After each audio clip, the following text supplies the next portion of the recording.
Hello দাদাবাবু, আপনি একটু বর্ডারের কোলে চলে আসেন তো।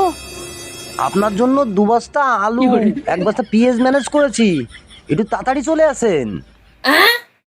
হ্যালো ভাইয়া, হ্যালো। না, ফোনটা কাটে দিলে। বলা নেই কওয়া নেই, বাঙালি এমনি ইন্ডিয়ান পণ্য খাচ্ছে না, অমনি ফোনটা কাটে দিলে। যাই শুনে আসি। আশপাশে তো বিএসএফ নয়, দাদাবাবু এখনো আসেনি। না, আমি বর্ডারে বাস ফেলিয়ে দিই, তার দাদাবাবু এসে নেবে। সালা দাদাবাবু এখনো আসেনি, আমাদের পণ্য নেওয়ার জন্য সিলিয়ারে দাঁড়ায় থাকতো। না, একটু ফোন দিই দাদাবাবু কোথায় দেখি। সালা বাঙালি এখন অনেক চালাক হয়ে গেছে। দেখি। হ্যাঁ দাদাবাবু, আমি যে মাল ফেলিয়ে দিয়েছি বর্ডারে, তাড়াতাড়ি আসেন একটু। খুব ব্যস্ত, বর্ডার ক্লিয়ার আছে দাদা, আসেন না। ভাই চলে আইসি, রাখেন। এত দেরি আসতে? আরে ভাই, আমাদের দেশে বাঙালিরা ইন্ডিয়ান পণ্য খাচ্ছে না। আপনি কথা শেষ না হতেই মালটা পাশে ফেলে দিলেন। এ মাল আমি এখন নিতে পারবো না ভাই। দাদা, আমি আলু নিয়ে এসেছি অনেক কষ্ট করে। আলুর দাম তো অনেক আপনাদের দেশে, সেজন্য নিয়ে এসেছি। অনেক তো ঠিক আছে ভাই, তোমার সাথে সম্পর্ক আছে তাই নিয়ে এসেছি।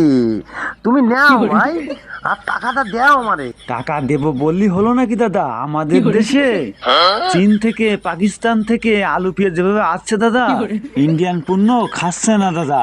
বলা নেই কওয়া নেই, আমি ফোনটা কাটে দিলেন। তুমি বলবা না আমি যখন ফোন দিছি, তুমি ক্লিয়ার বলবা না আমারে। আপনি ভাই মালটা নিয়ে যান ভাই, আমার দেশে চালাতে পারবো না ভাই আপনার মালটা। আমি কি করবো এখন তাহলে? আর যদি বাঙালি শোনে আমি ইন্ডিয়ার থেকে চুরি করে মাল নিয়ে আছি, বাঙালি তো আমাকে ছাড়বে না ভাই, একদম ফিসে ছেড়ে দেবে ভাই। তোমাদের ওপাশে খারাপ অবস্থা। বর্ডার গার্ড তো তোমাদের ওপাশে নেই, এখন ক্লিয়ার আছে, নিয়ে যেতে পারো, বাড়ি খাতে পারো তুমি। না না দাদা, আমি বাড়ি খাওয়ার জন্যও নিতে পারবো না দাদা। সমস্যা, বাড়ি নিয়ে গেলে তোমার বাড়িও জায়গা দেবে না আপনাদের ইন্ডিয়ান মালের কথা শুনলে। তুমি বাড়ি যেয়ে খেয়ে নে। সম্ভব না দাদা।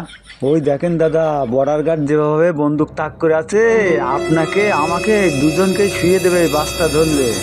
সম্ভব না দাদা, আপনি আর মাল আপনি নিয়ে যান। তুমি কি করবো, আমার মালটা দিয়ে দাও। সম্ভব না দাদা, আপনার মালে তো আমি হাত দিতেই পারবো না। আপনি আগে দরকার হয় নিয়ে যান। আপনি ফেললেন কেন? আমরা তো না শুনে, আমার দ্বারা সম্ভব না।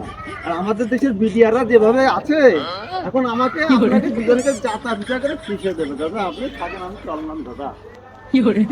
কি করলাম তাহলে আমি? 1 বস্তা আলু নষ্ট হয়ে যাবে। হ্যাঁ দাদা বাবু, দিয়ে যান আমার একটু। সম্ভব না। হ্যাঁ যাও যাও, তোমরা আমাদের এই ইন্ডিয়ান পণ্য খেয়ে খেয়ে পেটে স্যাদলাপ করে ফেলেছো, আর এখন বড় বড় কথা বলতেছো। দেখি কতদিন না খেয়ে থাকতে পারো, আমি দেখবো, আমরাও দেখবো। যাও, আমার মালটা মেরে যায় যাক, দেখিনি তোমরা কিভাবে থাকতে পারো আমাদের মাল না খেয়ে। 1 বস্তা আলুটাই আমার লস গেল, মনে থাকবে আমার।